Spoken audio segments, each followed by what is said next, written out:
ምግቡ አልጣፈጠም እንዴ? ምሳሌ ወዴት ልውሰድሽ? ምን ላድርግልሽ? እኔ ውጭ መጫወት ነው የምፈልግ። እሺ እኔ እናት ነይ እንሂድ። ሂድ አባዬ። አዎ ይኸው በቃ ነይ። ቀስ በሽ እንዳትወርቂ፣ ቀስ በይ።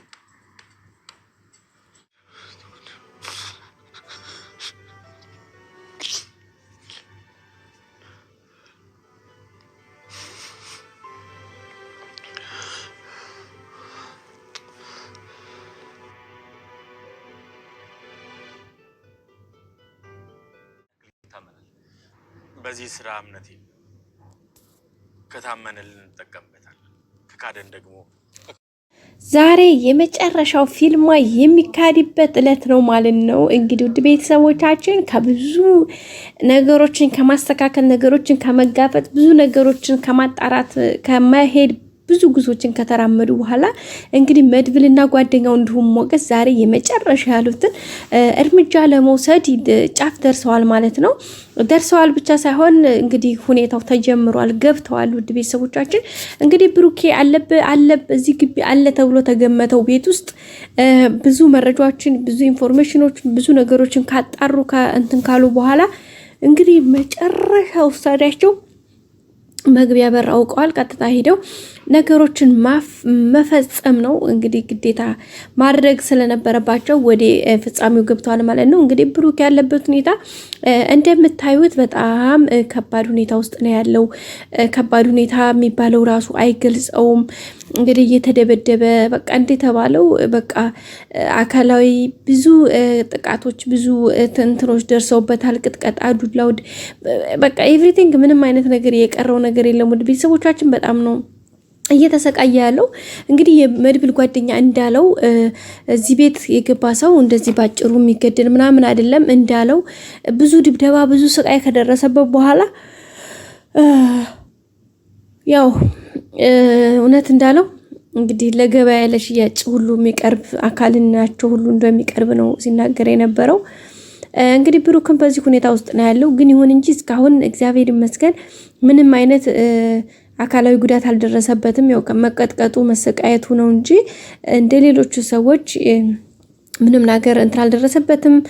ደህና ነው። ያው እየተደበደበ ነው ያለው። ካጠገቡ የራሱ ደብዳቤ የሆነ አንድ አካል ተመድቦለት ቢራውን ይጠጣል። እዛው በቃ ሁሉ ነገር ያደርግና በስካር መንፈስ በቃ ማለት ከሰውነት እንትን ውጭ ከወጣ በኋላ ነው እንግዲህ ሁሉ ዱላ እናንተን ሰዎች ላይ የሚያደርሰው ማለት ነው። ቤተሰቦቻችን ደብዳቤ የተዘጋጀው እንግዲህ አሁን እንደምታዩት ሞገስና መድብል እንዲሁም ጓደኛው ቀጥታ እንግዲህ ቤት ሰብረው ቀጥታ ገብተዋል ወደ ውስጥም ሲገቡ እንግዲህ ዛሬ እንዳያችሁት ካሌሞሳ የሚባለው ሰውዬ እንግዲህ የለም ከአዲስ አበባ ወጥቶ ሌላ ስርፋ ተንቀሳቅሷል። ዝናም እንግዲህ ሰሞኑን በደረሰበት ቅጥቀጣ ያው ቤት ውስጥ ነው እንግዲህ ተሸጉጦ ያለው። ወደዚህ የሚመጣበት ምንም አይነት ታይም የለውም። ያሉት ሌሎቹ ናቸው። ግን እነሱ ደግሞ ይሄን ያክል ሬዲ ወይም ዝግጁ አይደሉም ለነገሮች ማለት ነው። እንደዚህ አይነት ነገር የሚፈጠራል ብለው ምንም ያሰቡት ነገር ስለሌለ ቀጥታ ገብተዋል። እንግዲህ ተመግባትም አልፈው እንግዲህ ኃይለኛ ተኩስና ትርምስ ነው እንደሰማችሁት። የሚገርመው ያ ተኩሱ ሲበዛ ብሩክ ጋር የነበረው ልጅ ራሱ ብሩክ ጋር ሲመጣ ሲሄድ ነበረ። በመጨረሻ ነገሩ እየጠና ሲሄድ ተኩሱ እየጨመረ ሲመጣ እንግዲህ ካጠገቡ ሸሽቶ ሄዷል። ምንድነው ብሎ ነገሩን ወደዛ ለማጣራት ሄደ ይመስላል። ግን ይሄ ተኩሱ ሲጋጋል ደግሞ ብሩክ እንግዲህ ካለበት እየተንቀሳቀሰ ነው። ያው በእርግጥ ብዙ ዱላ ተደብድቧል፣ ብዙ ነገሮች ደርሰውበታል። ግን አሁን እንግዲህ እግሩን እያነሳ ነው ማለት ሰብሰብ አድርጎ ለመቆምና ለማምለጥ ነገሮችን እያመቻቸ ነው የሚገኘው። እንግዲህ ውድ ቤተሰቦቻችን እንደሚሳካላቸው እንግዲህ ብሩክም ደግሞ እንደሚወጣ ምንም አንጠራጠርም። ማለት እኔ እንጃ እንደዛ ነው የሚሰማኝ። ምንም ሳይሆኑ እነሱም የመድብል ጓደኛውም መድብልም እንዲሁም ሞገስ እንኳን ፈርቷል። በነገራችን ላይ ፕሮሚስ ገብተዋል። ማንም ወደ ኋላ ላይ ሸሽ የሚመጣውን ነገር ፊት ለፊት ይዘው ሊጋፈጡ። ኧረ ሞገስ ቻለ። ሞገስ ነው እንደዚህ ተጋፍጦ ፊት ለፊት የሚለው አይመስለኝም። እንዴት ነው እውነት ሞገስ የሚመጣውን ነገር ሁሉ ይቀበል ይሆን? እስኪ የምናየው ይሆናል። በነገራችን ላይ ከሆነ ደስ ይለናል፣ ግን የሚሆን አይመስለኝም። ሞገስ እንግዲህ አፈተለክ ነው የሚለው በእርግጠኝነት።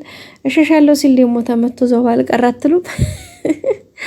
ለፈሪ ሀገር አይጠቅመውም የሚባል ነገር አለ። እንግዲህ ፈርቶ እሸሻለሁ ብሎ ሌላ አደጋ እንዳይደርስብን ነው የምንፈራው። ውድ ቤተሰቦቼ እንግዲህ ያው መድብልና ዙሮ ሶስታቸው ፕሮሚስ ቃል ገብተው ተጨባብጠው በክንዳቸው እንግዲህ መሀላቸውን ፈጽመው ነው ወደ ስራ የገቡት። እንግዲህ ሞገስም ወይ በዙ አጋጣሚ እንግዲህ ጀግና ሊሆን ይችል ይሆናል ብዬ ተስፋ አደርጋለሁኝ። እና ውድ ቤተሰቦቼ እንግዲህ ቅድስት ይመጣል ብሩክ ብሎ አሁንም ትንሽ ፍንጭ ሰጥቷታል። እንግዲህ ደስ እያላት ነው በጣም። መድብልም ጥያቄ ጠይቋት ነበረ። ከብሩክ ጋር የነበራችሁ ግንኙነት እንዴት ነበረ? ብሩክን ተወጁ ነበር ወይ ብሏታል።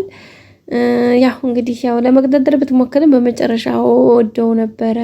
እሱም እንደሚወደኝ የተወሰነ ነገር እያየው ነበረ። ምክንያቱም ካደረኩለት አንጻር ነገሮች ለማመስገን ራሱ ቃል ሲያጥረው ነበረ እና ያ ደግሞ እንደሚወደኝ ማሳያ ነው ብለዋለች። ምን አድርገሽለት ነበር አንቺ በህይወትሽ ብሎ ነበር መድብል የጠየቃት። እንግዲህ ምሳሌ ታመመች ጊዜ እንግዲህ 6 ዓመት የሰራሁበትን ደሞዜን ሰጥቼዋለሁ ያጠራቀምኩትን። ከዛ ሲቀጥል ደግሞ ማህሌት ምሳሌ እንግዲህ እና ይሄ ብር ስጥሽ ብላ ብር በሰጠችኝ ሰዓት ብሩን መልሼ ተቀብዬ ለብሩክ ነው የሰጠሁት እና ያንንና ሌሎችን በማድረጌ ብሩክ ከቃል በላይ እንትን እያለው ነበረ ምናምን ብሏ ናዋይተዋለይ። መድብልም እንግዲህ አብሽሪ አይዞሽ ምንም ችግር የለውም ወንድሜ በህይወት ይምጣ እንጂ የመጀመሪያ የትም የሚሄድበት እንትን የለውም። እንግዲህ ላንቺን ነው ማጋባችሁ አብሽሪ ብሏት ነው የወጣው። ግን እንግዲህ ሂደዋል። ዙሮ እውነት ይሳካላችሁ ይሆን? እስኪ እናንተ ሀሳባችሁን አስቀምጡ። እኔ እንደሚሳካላቸው ተስፋ አደርጋለሁ። ግን በነገራችን ላይ ዝና ሰምቷል መግባታቸውን። እንግዲህ ከገቡ በኋላ ተኩስ ምናምን ስለሰማ ይሁን ወይም እንዴት እንደጠረጠረ ባላቅም እንግዲህ ሰምቷል ማለት ነው። ከመስማትም አልፎ እንግዲህ ለማህሌት ደውሎላት እነ ብሩክ እነዛ ሰዎች የማይሆን ነገር ሳይሞክሩ አይቀሩም እና እስኪ እነ መድብል ቤት ካሉ ደውለሽ አጣሪ ብሏት ነበረ። ኧረ እኔ በዚህ ሌሊት ለማን ነው የምደውለው? ሲጀመርስ ማን ያነሳልኛል ነበር ያለችው። ኤፍራታ የት ናት ሲላት እንግዲህ ያው አጠገቧ ነች። ኤፍራታን እንግዲህ ለማዲያን ማህሌት እየሞካከረች ነው። የለችም እዚህ ቤት ተኝቼ ነው፣ እሷ ግን ቤት ውስጥ የለችም ሞታ ሄዳለች ነበር ያለችው። እሱም እንግዲህ አሁን እሱ ጉዳይ ለሚያሳስበው ማታ ላይ አዲሳሽ እንዲያሲመጣ እሷን እየረሳት ነው ይመስለኛል። ኤፍራታም እንግዲህ ወደ የት ልሂድ ጸበል ልግባ ይሆን ሱባ ለያዝ የት ልሂድ ገዳም ልሂድ የት እያለች ራሷን እንግዲህ ከራሷ ጋር ውዝግብ ውስጥ እናንተም ውስጥ ገብታለች። ውድ ቤተሰቦቼ ያው እስካሁን ግን በህይወት መቆየቷም ፈጣሪዋን ታመስግን አይደል? በዝናና አሳልፋ ሰጣ ዛሬ ድረስ መሰንበቷ ራሱን የወዲው ይገሏታን ይሾታታል እያልኩኝ ፈጣሪ ይመስገን። ኤፍራትዬ የኔ እናት እና ውድ ቤተሰቦቼ እንግዲህ ዛሬው ቪዲዮ ይሄን ይመስል ነበር። ሰብስክራይብ ላይክ በማድረግ አበረታቱኝ። ሁሌም አብራችሁ ስለሆናችሁ በጣም አመሰግናለሁ። እንግዲህ በቀጣይ ቪዲዮ ደግሞ በአዲስ ቪዲዮ እንገናኛለን ማለት ነው። ብሩኬ ካለበት ወጥቶ እንግዲህ ከልጁና ከቤተሰቦቹ ጋር ከወንድሙ እንዲሁም ከሚወዳት ፍቅረኛው ጋር ተደባልቀው አንድ ላይ የምናይበት ቀን ቅርብ ነው። በቀጣይ ክፍል እንገናኝ።